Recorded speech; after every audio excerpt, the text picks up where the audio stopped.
Seja muito bem-vindos ao Mesa de Debates. Aqui quem está falando é o Guilherme. Vamos que vamos, pessoal. Dar continuidade aqui à nossa programação da semana, conversando, debatendo aí sobre diversas questões e, claro, sempre, né, dialogando com os movimentos sociais, movimentos sindicais, né, entender a importância deles, entender aí as lutas que estão aí em curso e o significado deles. Então, para falar comigo hoje, né, eu convidei aqui a Rosilene, ela que é do grupo do Movimento Jubileu, né, e vamos aí conversar primeiramente sobre o movimento em si, né. Então, sem muita demora, sem muita enrolação, peço aí que a Rosilene faça a sua apresentação inicial. Bom dia, Guilherme. Olá, uma alegria estar aqui dialogando contigo, pensando aí o Brasil. Eu sou Rosilene, sou da Rede Jubileu Sul, e é uma rede ampla, plural, e tem como seu principal objetivo a luta contra o pagamento das dívidas ilegítimas, históricas, sociais e a busca por reparação. A gente vai falar mais sobre isso daqui a pouco. Perfeito. Então, Rosilene, já que você falou aí da questão das dívidas, né, do Brasil, aí então vai a primeira pergunta, né? Por que que o Brasil, né, não precisa e não deveria pagar a enorme dívida que existe hoje no país? Então, Guilherme, uma primeira questão que a gente discute na Rede Jubileu é que essa dívida ela já foi paga diversas vezes, né? A gente entende que o volume de dívida que hoje o Brasil possui requer uma auditoria profunda desde o período colonial e também das dívidas que foram contraídas no período da ditadura. Inclusive, durante uma comissão de inquérito, há algum tempo atrás, no Congresso, se investigou que parte da dívida externa do Brasil não possui contratos, não possui legitimidade jurídica, enfim, dentro dos parâmetros que se pensa, essa dívida praticamente ela não tem amparo legal. Por quê? Primeiro que ela nem tem contrato. Então, como que você paga uma dívida que você não sabe que juros você está pagando, que montante é esse? Então, a gente entende que o Brasil hoje, primeiro, deveria promover uma auditoria integral da dívida, né? E não é nenhum problema você fazer auditoria, porque as empresas, as organizações sociais, o nosso cotidiano, a auditoria é algo notório, é algo cotidiano. Então, não é um problema fazer auditoria num país. O Equador fez auditoria.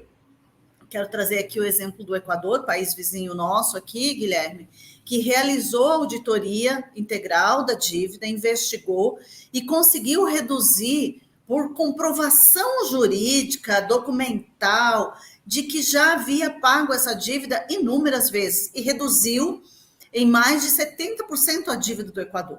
O que isso ocasionaria, por exemplo, no Brasil, se a gente conseguisse reduzir hoje os trilhões, né? A gente está com 3,3 trilhões de dívida em reais, né? Se a gente fizesse uma auditoria e investigasse esses contratos, verificasse a legitimidade deles e pudesse reverter hoje o que é pago para os especuladores, para os rentistas, em direitos sociais, né? Essa é a nossa questão. Porque a gente já viu por essa investigação preliminar que foi feita no Congresso já há algum tempo, que existe parâmetro legal para uma auditoria integral. E quando a gente fala integral, Guilherme, a gente está falando que não é só questão financeira, né? É um olhar, por exemplo, uma reparação histórica. O dinheiro que foi pago aos rentistas poderia ter sido investido em direitos sociais, como educação, saúde, saneamento. E hoje, saneamento é um dos maiores problemas que a gente vê e enfrenta nas nossas cidades, né? e uma reparação histórica também, que vem desde a época da colonização.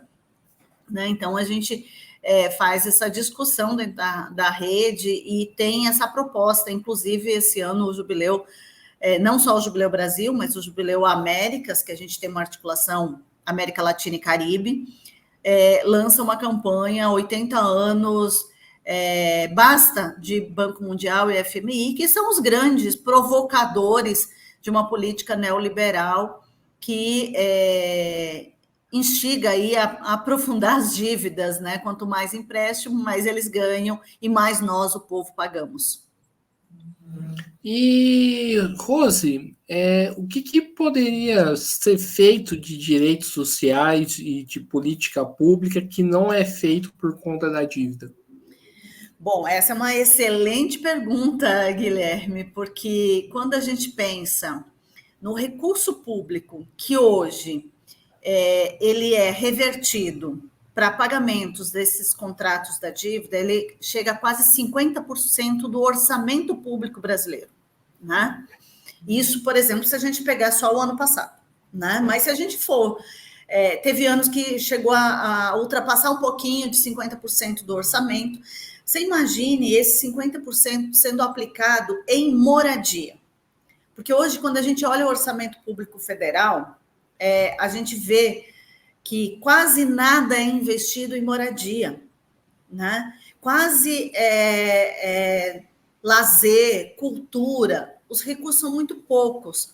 Então, quando a gente fala de realizar uma auditoria integral e poder reverter esses recursos para saneamento, para a educação, é você ampliar esse investimento público, esse investimento em direitos, né? Hoje a gente, inclusive, tem dados que demonstram que é quase 0,000% dá lá mínimo em habitação, né? E a gente fez um trabalho muito interessante com as mulheres em várias capitais brasileiras e no mundo urbano, né? Nas cidades. E a gente fez uma cartografia da realidade dessas comunidades. Então, se esse dinheiro fosse revertido em moradias populares, para além do que o governo federal vem fazendo, do Minha Casa Minha Vida, né, dos programas Periferia Viva, enfim, é um direito que a gente tem de reverter esse recurso. E aí, como que a gente reverte? Realmente fazendo um processo de auditoria que verifique essas contas, que contratos já foram pagos e a gente continua pagando porque não se fez uma verificação mais fina. Então, investir mais em saúde, o que o SUS hoje faz em vacinação, em atendimento à população, que em alguns lugares é muito bom, em outros mais complicado, né, o atendimento, muita gente na fila. Poderia zerar as filas, zerar a fila de exames, enfim. Quando a gente olha... quais os investimentos? Saneamento. O Brasil saiu dados agora, o Brasil é um dos piores em saneamento básico do mundo. Então, um investimento muito baixo em saneamento. Então, a gente entende que se esse recurso, que hoje é utilizado, esses 47%, 48% do orçamento, digamos que a gente mantenha aí uns 30% de pagamento ainda de contratos da dívida, enfim, porque também quando o Brasil... requer um empréstimo, emite títulos da dívida, ele faz isso também para o seu desenvolvimento. Então, imaginamos aí que uns 30% ainda são responsabilidade do governo brasileiro em pagar esses empréstimos, né? A gente teria 20% desses 47%, 48% para ser investido em saúde, educação, saneamento. Eu acho que daria para fazer um bom trabalho, né? Enfim, um investimento tão necessário quando a gente olha algumas cidades brasileiras, né? E a gente sabe que quando esses empréstimos também são feitos, Guilherme, entra a questão, o BID, por exemplo. E aí, pensando em comunidades como São José dos Campos, que tem vários projetos da prefeitura, né, com o BID. Qual o impacto social que esse tipo de empréstimo, né, de endividamento das prefeituras, dos nossos municípios, tem sobre a vida das pessoas, né? Os impactos sociais, remoções, enfim, violências que são para além de uma remoção, que é a desestruturação de uma comunidade, de uma família, enfim, a gente procura olhar esse todo. Quando a gente fala integral, é olhar o todo. Os impactos ambientais, né, também, porque você destrói mananciais, você aquele ambiente vivo, né, da região também é impactado por essas formas, né, de investimento, né, que esses bancos fazem também aí nas nossas cidades, com a conivência, com a anuência dos nossos governos. E aí é importante dizer também da fundamental necessidade que nós, população, pessoas, temos de monitorar o orçamento público municipal, inclusive, né? Não só o federal, mas como que a gente acompanha o dia a dia da execução do orçamento público nos nossos municípios, né? Isso é importante, Guilherme, salientar, que a gente pode olhar o federal e achar que está muito longe de nós, né? Mas a gente tem um orçamento muito perto, né? Que é o orçamento do município. Rosilene, você falou aí, né, da auditoria, e a pergunta que eu faço é como que vai se dar essa auditoria? Como que funciona, né? Por que eu pergunto isso? Porque vai funcionar através do Estado, o Estado vai fazer uma auditoria, mas e se o Estado, por exemplo, manipular no número, né? Como que fica? Então, como que iria se dar esse funcionamento? Então, a gente tem órgãos reguladores no país, órgãos reguladores que eu falo a partir do Estado, né? Nós, como sociedade civil, a gente já fez várias investigações sobre a dívida pública brasileira, mas são investigações que a gente fala no sentido mais popular, né?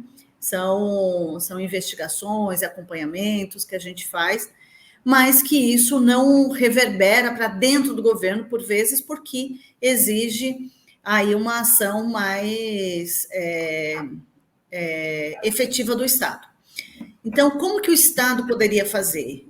A gente tem Tribunal de Contas, a gente tem as câmaras de vereadores ou o Congresso, né? Então, por exemplo, um projeto de lei que possa instaurar a auditoria integral, né? Então, tem procedimentos legais no Estado brasileiro e está na Constituição, inclusive, essa indicação de que se faça verificações das contas públicas. Então, não é nenhum problema o Estado brasileiro fazer essa investigação, essa averiguação. E aí envolve vários órgãos, né? Desde o Congresso, Senado, Tribunal de Contas, enfim. Tem aí todos os arcabouços necessários, né? Todas as instituições que podem fazer esse procedimento, né? Mas a gente precisa de que seja regulamentado o que está lá na Constituição, né? E o Estado brasileiro, não só em relação à auditoria, mas outros artigos da nossa Constituição, até hoje não foram regulamentados, inclusive o de participação popular, por exemplo, de convocação de um plebiscito oficial no Brasil, enfim, a gente tem vários artigos na nossa Constituição que ainda não foram regulamentados. Então, a gente depende de do governo federal, no caso do orçamento federal, para fazer essa auditoria. A gente depende do governo estadual para fazer uma verificação da dívida estadual, e assim o município também com o prefeito. Então, há uma necessidade ainda de regulamentação para que nós, sociedade, não podemos convocar uma auditoria oficial. A gente depende dos órgãos da instituição, né, do Estado para fazer isso.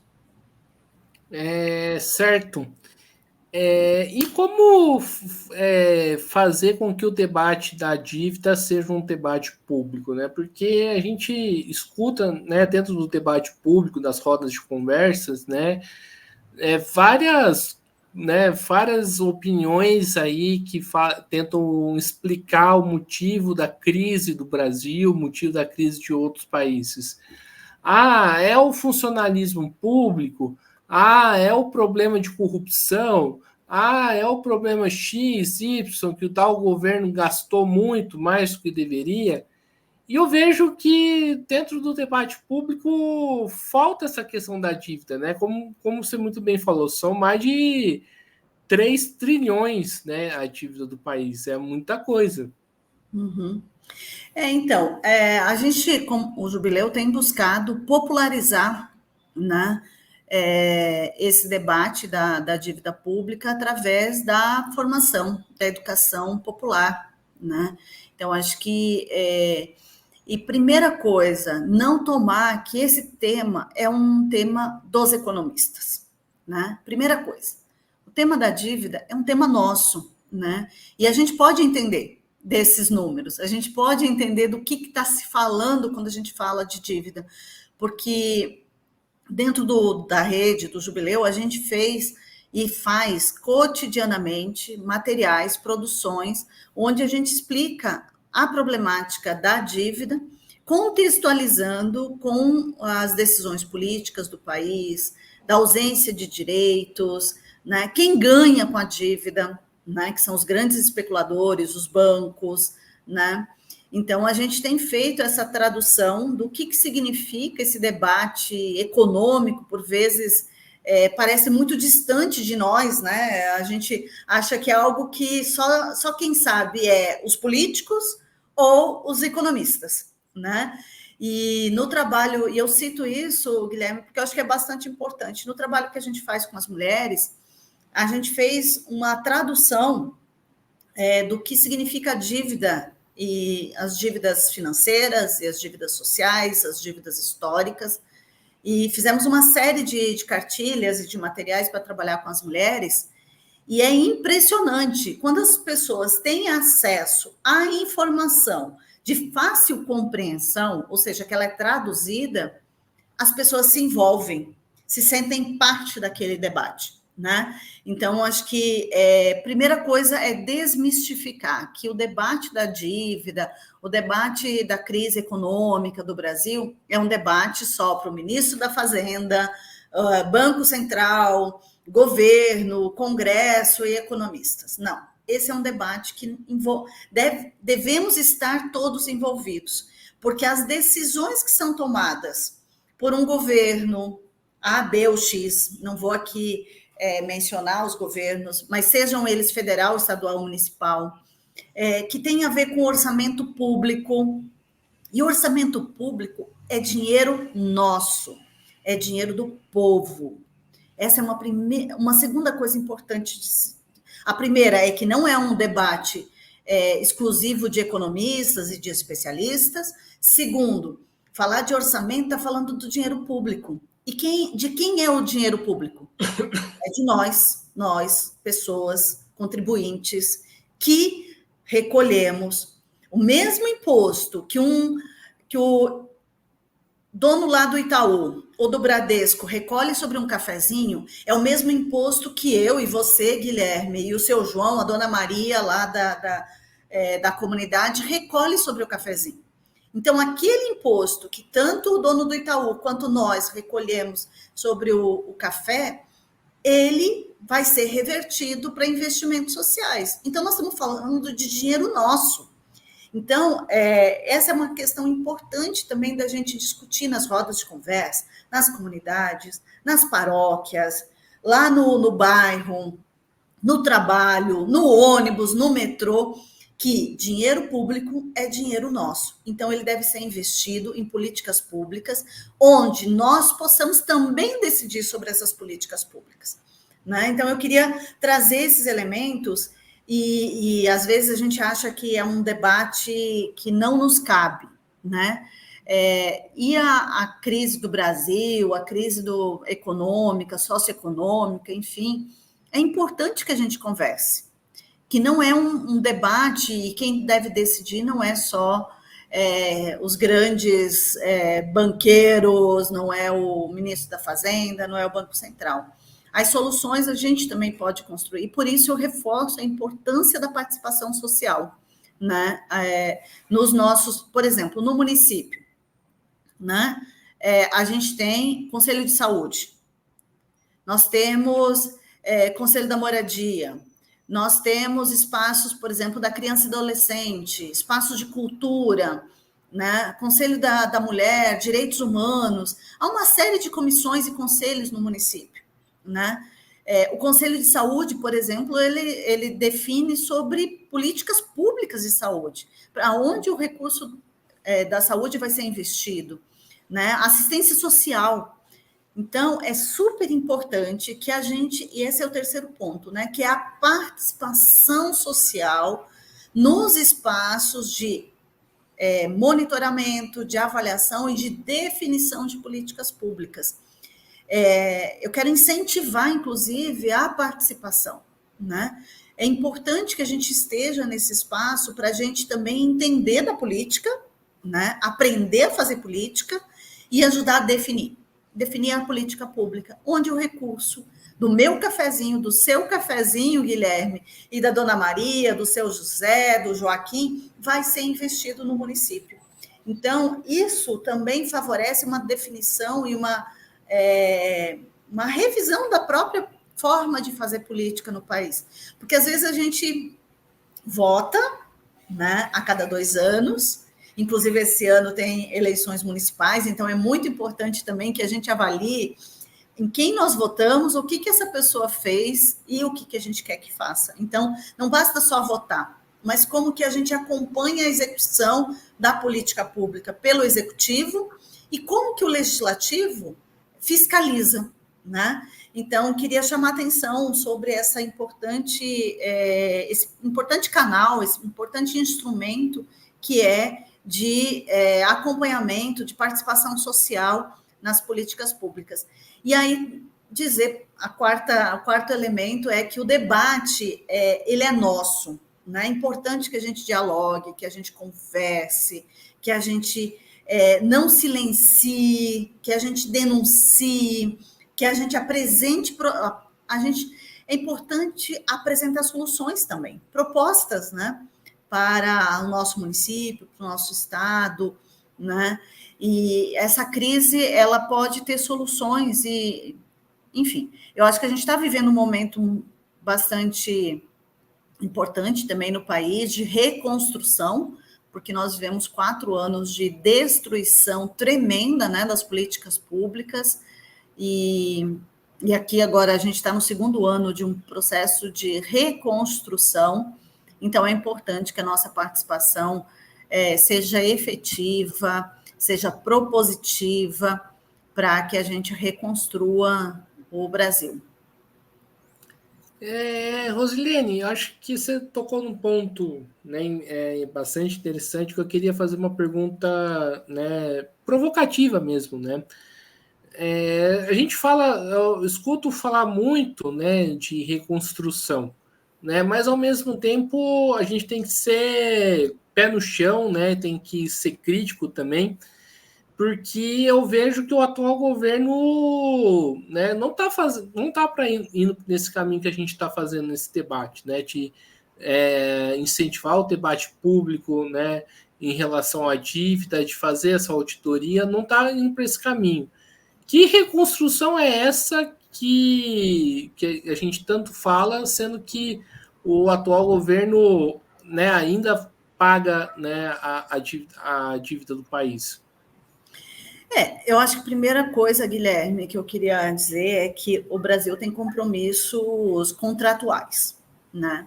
E quando você assina um contrato, você assume uma responsabilidade. Então, primeiro, por isso que a gente bate na tecla da necessidade de fazer uma auditoria, porque enquanto não fizer uma auditoria, a gente vai ter que continuar pagando esses contratos, mesmo que eles não sejam claros em juros, multas, enfim, várias coisas, né? Então, enquanto não se fizer uma auditoria, a gente não pode negar que o Brasil está cumprindo os contratos, né? Segunda coisa é que, na medida que o Brasil emite títulos da dívida, ele também se compromete a pagar esses títulos, né? Por isso, novamente, a importância da auditoria integral. O atual governo federal, é importante a gente trazer alguns elementos aqui. Ele é um governo de reconstrução, porque a gente viveu 4 anos, ou melhor, eu diria 6 anos, Guilherme, porque a gente não pode esquecer o governo Temer, né? Que também foi um governo golpista, né? Então, a gente viveu 2 anos de um governo golpista com Temer, e digo golpista porque a forma como foi feito o processo de impeachment da Dilma, ele se baseou num golpe, né? Porque hoje, por exemplo, a gente viu o que o Temer fez, também fez pedaladas, o que o Bolsonaro fez também merecia impeachment, mas é uma questão também aí importante que a gente precisa refletir, talvez numa outra oportunidade, a questão da misoginia. Era uma mulher que estava no governo e os homens, a maioria que alimentou, incentivou o impeachment são homens brancos de classe alta, enfim. É um outro debate que a gente pode fazer. Mas queria dizer que, então, primeiro, o governo, enquanto não fizer um processo de auditoria, ele vai ter que continuar pagando a dívida e os títulos da dívida, enfim. Então, por isso, a gente bate nessa tecla da auditoria. Segunda questão, o governo atual, ele foi eleito num processo de conciliação, né? Ou seja, se a gente olhar o espectro, né, de todos os partidos, de todos os que fizeram parte dessa frente ampla para eleger o governo Lula, hoje a gente tem que fazer uma outra leitura, porque não está conseguindo avançar no ritmo que nós, movimentos sociais, sociedade organizada, pensamos, na linha de um projeto popular, né, na linha de ações, de políticas públicas, que a gente realmente entende que são urgentes e necessárias para o Brasil, realmente não está. Né? Se a gente olha, tem programas de moradia que foram retomados, ótimo. Tem programas na defesa de direitos que foram retomados? Sim, maravilha. Mas, por exemplo, a gente tem um marco temporal que o governo brasileiro, né, não conseguiu reverter a aprovação do marco temporal. E isso é gravíssimo para os povos indígenas. Né? Então, assim, de um lado, a gente tem uma retomada de políticas importantes, né, que foram paralisadas, inclusive no governo anterior, né, do governo Bolsonaro, e, por outro lado, dificuldade de avançar em outras políticas, porque é um governo de conciliação. Haja vista, qual é o papel do Lira no governo como presidente da Câmara, que inclusive sai esse ano, né, o último mandato do Lira, tá? Encerrando o mandato dele. A gente tem um centrão que joga conforme o interesse do dinheiro, né? Das emendas parlamentares, com sua base eleitoral. E isso faz com que políticas sociais e projetos que o governo tem se proposto não avancem no Congresso. Porque nós temos um centrão que se somou, de certa medida, na eleição de 2022, porém joga com seus próprios interesses.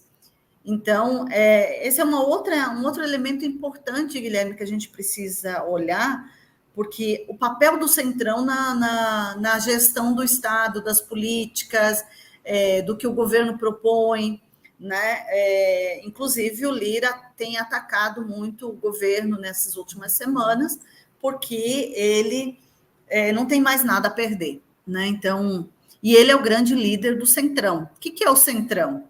São políticos fisiologistas, são políticos que estão ali para legislar em interesse próprio e não para os interesses do país.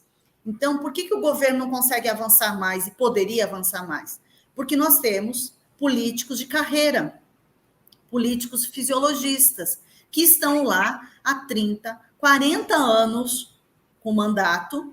E se você olha o que esses políticos fizeram de projetos de lei, de fiscalização, zero ou quase zero, porque estão ali para legislar em seu próprio interesse e criar empecilhos, dificuldades, liberar emendas para os seus territórios, para os seus currais, né? Então, a gente precisa olhar a política com uma lupa um pouco mais aumentada, né? Para que a gente entenda E aí, com isso, não estou aqui dizendo que a gente deve jogar a água com o bebê e a banheira, tudo fora, né? Nós temos que continuar alertas, mobilizados, articulados, defendendo nossos direitos, mas também observar que no campo político federal, lá no Planalto, nós temos um jogo político orquestrado e comandado pelo Centrão e pelo Lira, que dificulta o avanço das políticas sociais do atual governo Lula, né? Por exemplo, política das mulheres. Tem sido muito difícil avançar, porque esse Centrão, inclusive, é um bloco de parlamentares que é do BBB, Bíblia, Boi e Bala, né? É uma bancada que alimenta o ódio, a misoginia, né? Que é o ódio às mulheres, né? Enfim, é um bloco que não defende o direito dos povos tradicionais, os povos originários, os povos indígenas.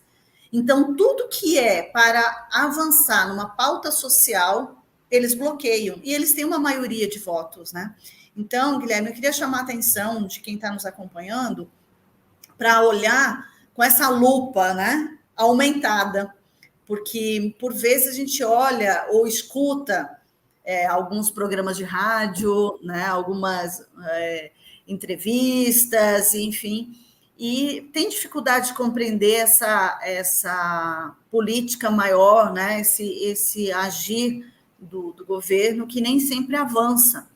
Uma das questões, Guilherme, por exemplo, a reforma agrária. Hoje, essa semana, está tendo ocupações, porque a reforma agrária está paralisada.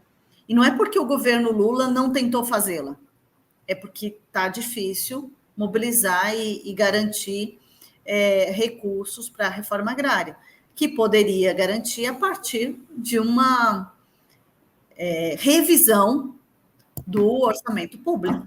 Mas a gente tem um arcabouço fiscal, que também foi aprovado por esse governo e que limita o investimento social. Então, tem uma série de contradições e questões que seria interessante a gente olhar a partir de vários outros ângulos para entender as ações do atual governo federal e também as dificuldades na implementação de políticas, tendo em vista esse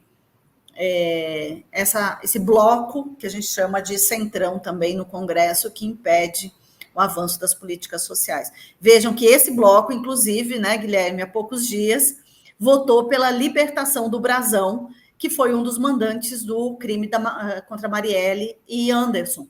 Então, é um bloco muito organizado, muito bem estruturado, né, que está ali para defender os seus interesses e não os interesses do país. Então, é importante a gente fazer essa reflexão, e obrigada por essa pergunta, porque realmente nos ajuda a entender, e tem várias outras nuances que a gente poderia estar trazendo aqui para compreender esse cenário.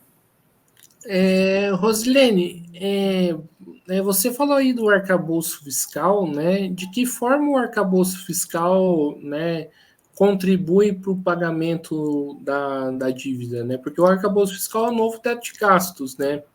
Isso mesmo. Então, o arcabouço fiscal, veja, é muito interessante essa pergunta, Guilherme. Obrigada por trazê-la aqui para o nosso debate. O arcabouço fiscal é a emenda constitucional 95, que limita, né, dá um teto de gasto para os direitos sociais, mas não limita o gasto para o pagamento da dívida. Que essa é uma das questões que a gente tem dialogado, não só como o Jubileu, mas vários outros movimentos sociais e partidos, enfim, que foram contra o arcabouço fiscal, porque é isso, ele limita os investimentos em políticas sociais, que é saúde, educação, transporte, moradia. Tanto é que agora, há poucos dias, o governo federal pediu para o Congresso uma liberação aí, se eu não estou enganada, de 15 milhões, porque bateu no teto os investimentos e não tinha mais recurso para pagar investimentos já comprometidos, já contratados, né? Então, veja que o arcabouço fiscal, ou antes a emenda constitucional 95, ela limitava o gasto social, mas ela não limita emissões de título da dívida, pagamentos de juros e amortizações da dívida. Isso está liberado. Por quê? Quem é que ganha com o arcabouço? Quem é que ganha? Essa é a grande pergunta. Quem ganha com o arcabouço fiscal, gente, e para quem está nos acompanhando, são os especuladores. Quem são os especuladores? São os banqueiros, são os rentistas, são quem compra os títulos da dívida que o Tesouro emite. Quando o Tesouro emite títulos da dívida, é porque ele está precisando de dinheiro. E não é nenhum problema emitir títulos da dívida, porque emitir títulos da dívida, se for para investimento social, né, a gente sabe que o Estado, e aí entra o debate entre os economistas keynesianos, neo-keynesianos, enfim, aí entra um outro debate que eu não sou economista, tá? Então, mas há um debate de que o Estado pode se endividar desde que esse recurso seja revertido para políticas sociais. Mas hoje o governo se endivida para pagar os títulos e os contratos da dívida já contraída, porque ele não tem mais. Então, é uma bola de neve. E não tem teto para isso, não tem um limite para isso. Agora, para direitos sociais, para investimentos sociais, tem um limite, que é o arcabouço. Então, esse é um debate muito importante que a gente precisa alimentar, fazer, contribuir, para entender, inclusive, por que a gente segue com um limite para os gastos sociais e o céu é o limite para os especuladores, porque eles querem continuar ganhando, eles querem continuar lucrando, né? O mercado financeiro ele não quer perder, ele continua lucrando. Então, esse é um debate importante também para a gente fazer, né, no nosso cotidiano, que quando não tem mais recurso para a saúde, quando não tem mais recurso para políticas sociais, né, quando não tem mais recurso para moradia, para saneamento, né, temos que olhar quem que continua ganhando. Se nós não temos mais recurso para as políticas sociais, quem continua ganhando? E os especuladores continuam ganhando. Eles nunca perderam. Em nenhuma crise, os especuladores, que aí são banqueiros, grandes investidores, enfim, eles nunca perderam. E se a gente olha, mesmo nos anos de crise mais profunda que o Brasil viveu, da bolha, 2007, depois a gente continuou com várias outras crises sucessivas, esses especuladores não deixaram de lucrar. E se a gente observar, eu não tenho dado aqui, mas se a gente colocar aí na internet, fazer uma pesquisa rápida, Banco Itaú, Bradesco, lucraram enormemente no ano passado e nos outros anos. Ou seja, mesmo durante a pandemia, os rentistas não deixaram de lucrar, porque o Brasil nunca deixou de pagar a dívida, né? Os títulos e tudo mais. Então, é importante a gente fazer esse debate, entender, talvez para muitos que estão nos assistindo, nos ouvindo, Guilherme, é um debate muito longe da realidade. Mas eu queria frisar aqui que a nossa realidade, lá na rua onde eu moro, quando a energia falta, porque ela foi privatizada, quando o posto de saúde não tem médico, não tem vacina, não tem equipamentos mínimos, né, ou remédio para pressão, que bate no nosso cotidiano, que faz parte da minha vida, isso tem a ver com o dinheiro público, com o mau uso do dinheiro público, né? Isso tem a ver com o arcabouço fiscal, isso tem a ver com quem sempre ganhou, os rentistas, os especuladores, os bancos, né? Então, é importante a gente fazer esse link, essa conexão entre a minha realidade cotidiana, as ausências que eu sinto no posto de saúde, ou o transporte público, né, de má qualidade, Às vezes tem uma relação direta com o município onde eu vivo, mas às vezes tem uma relação direta com o governo federal, com o governo estadual. Vale ressaltar que a gente está no estado, moramos aqui, né, Guilherme, no estado de São Paulo, onde a gente tem sofrido também a diminuição dos investimentos em políticas sociais e um aumento de recursos para insegurança, né? Haja visto o que tem acontecido aí em torno da segurança pública aqui no estado de São Paulo, que é a quantidade de pessoas sendo assassinadas, né, pela polícia por uma política pública de segurança que, de fato, não é uma política de segurança pública, é uma política de morte, né, de extermínio. E aí é extermínio da população preta, pobre, periférica, e a gente tem dito, né, que primeiro a polícia mata e depois ela pergunta quem era, né? Então, é muito triste o que a gente vem vivendo também aqui. Então, o nosso cotidiano tem, sim, relação com as decisões políticas de quem está na prefeitura, de quem está no governo do estado ou de quem está no âmbito federal. Então, ô Rose, eu vira e mexe eu escuto um discurso, né, bastante neoliberal, né, dizendo que em momentos de crise não há dinheiro, acabou o dinheiro, né? Então, se a gente fizesse uma síntese, né, nessa discussão toda que a gente fez, então dá para perceber que sim, há dinheiro, né? Só que o dinheiro está na mão do banqueiro. Exatamente. É isso, Guilherme. Eu acho que a leitura bem simples que a gente pode fazer é que, mesmo em crises, mesmo nos momentos de crise que o Brasil viveu, está vivendo, para o banqueiro, para o especulador, nunca faltou dinheiro. E aí, a gente tem dados, inclusive, esses dados, isso que eu estou afirmando aqui, não é uma questão, a Rose acha que é isso. Não, são dados do Tesouro, são dados que são públicos, está lá no site do governo federal, que a gente pode pegar esses dados dos últimos 10, 20 anos, e todos eles confirmam, né, em torno de 45, 48, 47% do orçamento público, dependendo do ano é um pouquinho mais, dependendo do ano um pouquinho menos, foi gasto com pagamentos da dívida. E esse dinheiro público, dinheiro nosso imposto, ele vai para o pagamento da dívida, né? Que é um lucro certo para banqueiro, é um lucro certo para especulador. Então, quando a gente olha os dados do governo federal, né, dos governos, do Tesouro, é isso que a gente vê. Agora, quando a gente olha, tem uma pizza, né, que a gente monta uma pizza, né, você vê, metade da pizza vai para o banqueiro. E essa metade da pizza é nosso dinheiro, que a gente está dedicando aí aos especuladores.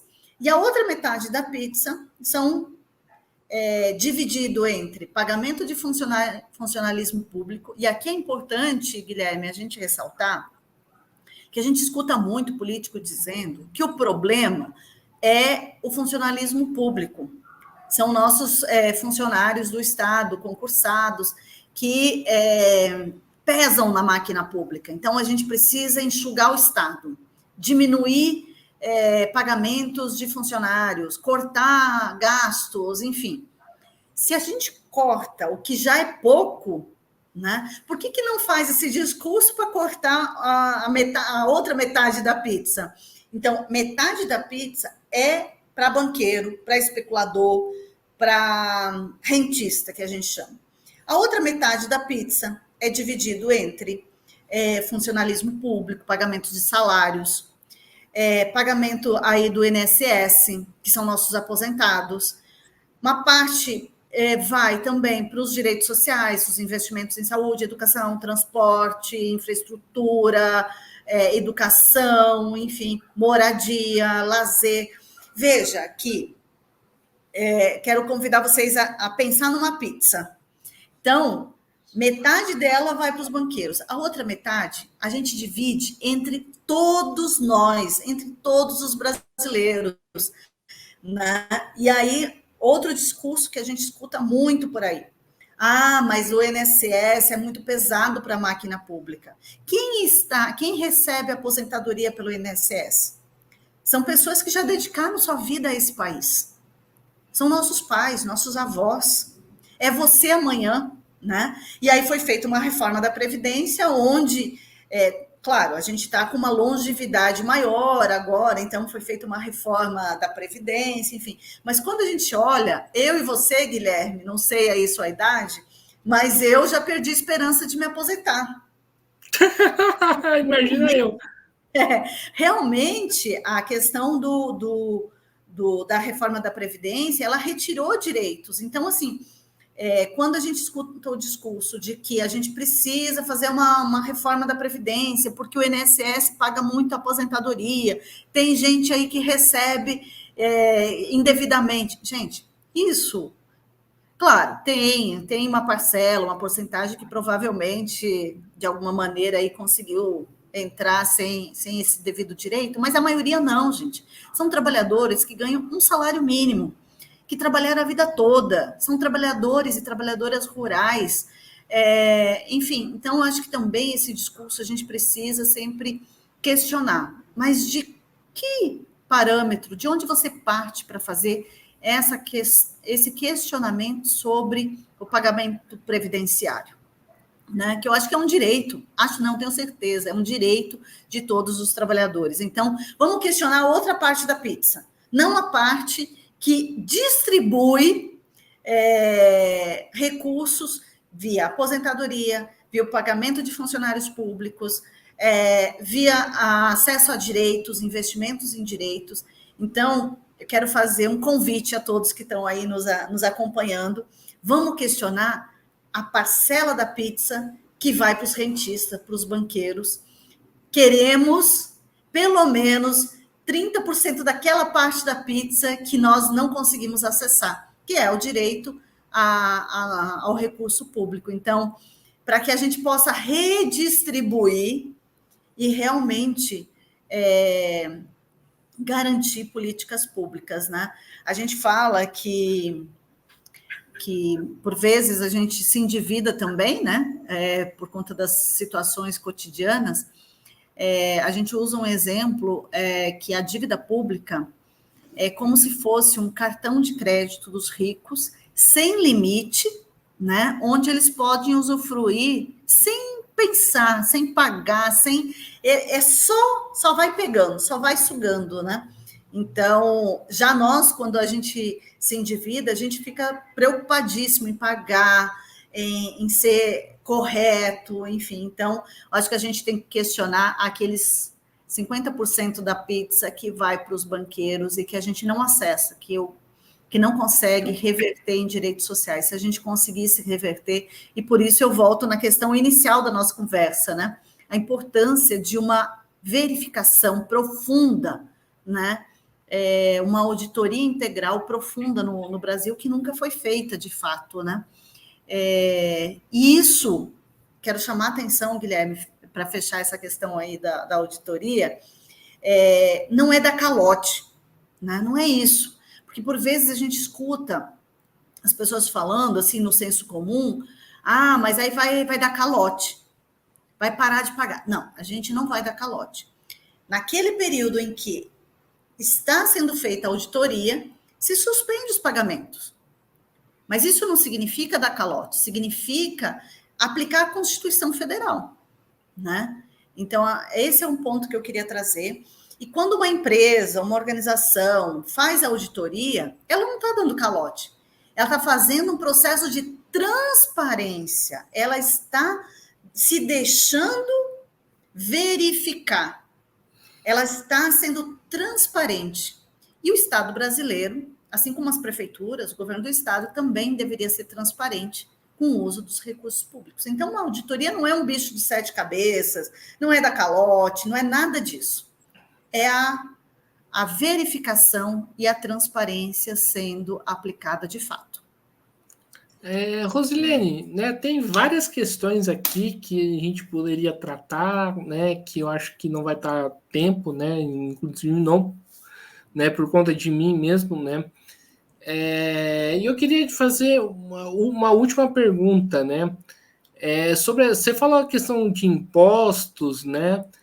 Você não acha que o imposto do Brasil é injusto para a população pobre, né? Porque ela paga o mesmo imposto que o rico paga, né? Como você falou. E é bem injusto, né? Porque enquanto o pobre tem um salário, vive de um salário mínimo, o rico vive, né? Os bilionários vivem, né, com sua fortuna muito bem, obrigado.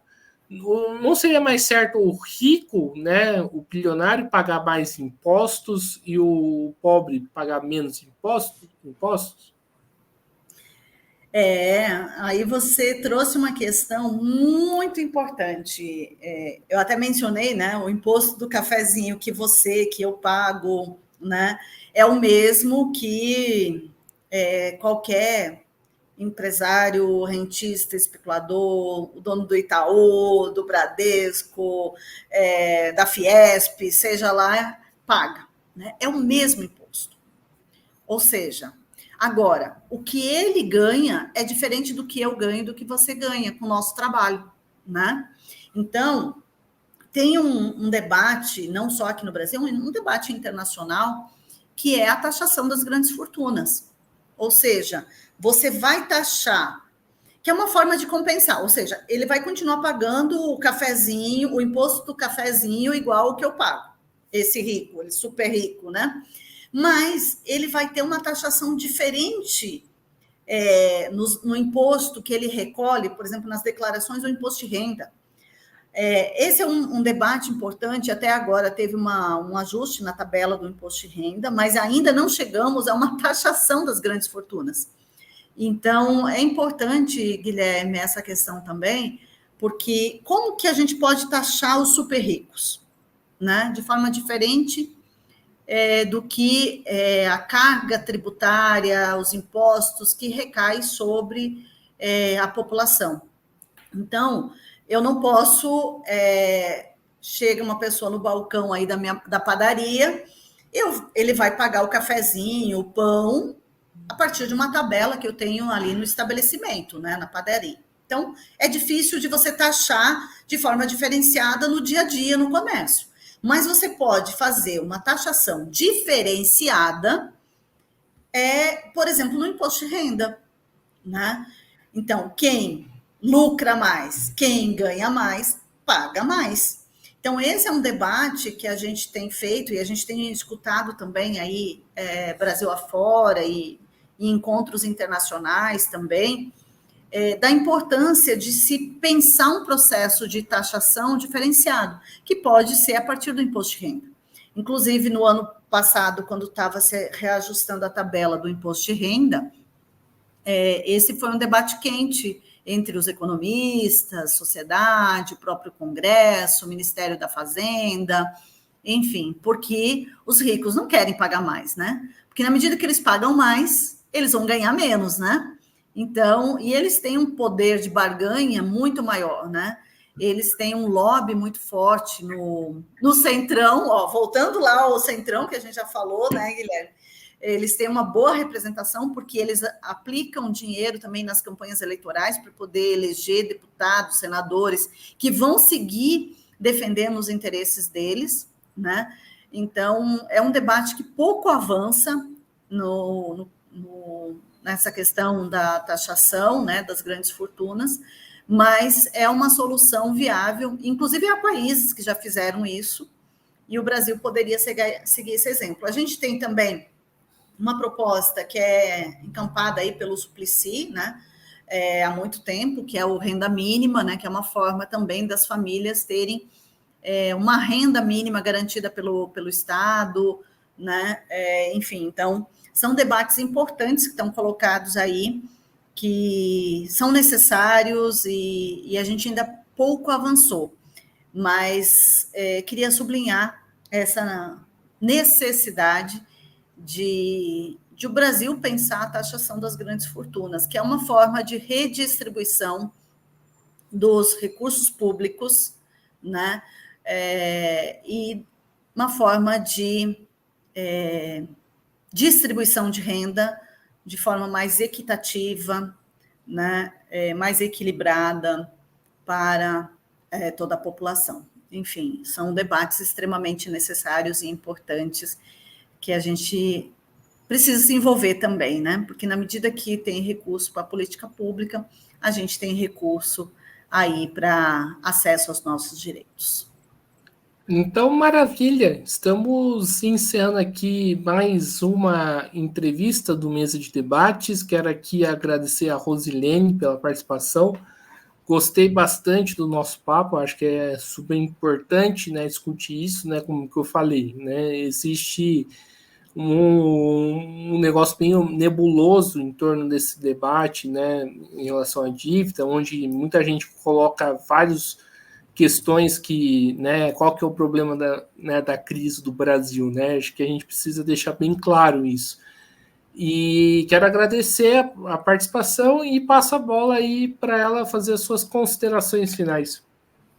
Obrigada, Guilherme. Agradeço demais o convite. A Rede Jubileu Sul também agradecemos em nome aí da mesa de debates essa participação, a possibilidade de estar aqui. Convido a quem nos assistiu a entrar nas nossas redes sociais, tem muita informação lá. Então, no Instagram, Facebook, nosso site, jubileusul.org.br,